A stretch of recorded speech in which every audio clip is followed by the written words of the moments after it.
Məktəb formalarının ilk partiyası artıq Gürcüstana göndərilib. Məhsullar Çindən gətirilir. Ümumilikdə 1.800.000 məktəb forması sifariş edilib.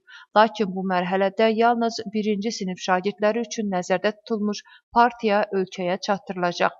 Yeni ilə qədər formalar mərhələli şəkildə gətiriləcək və 6-cı sinifdə daxil olmaqla bütün şagirdlər məktəb formaları ilə təmin olunacaqlar. Birbaşa satın alma qaydasına əsasən Gürcüstan tərəfi formaların istehsalını Çinin Glory Textile şirkətinə həvalə edib. Bir neçə tikiş fabrikinə sahib olan şirkətlə bağlanmış 46 milyon lari dəyərindəki müqavilədə istehsalçının yerinə yetirməli olduğu tələblər və standartlar əks olunub.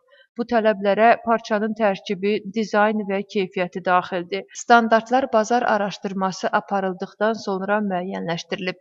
Məktəb formalarının qiyməti yaxın günlərdə dəqiqləşdiriləcək. Sosial az təminatlı ailələrin övladları isə məktəb formalarını ödənişsiz əldə edəcəklər.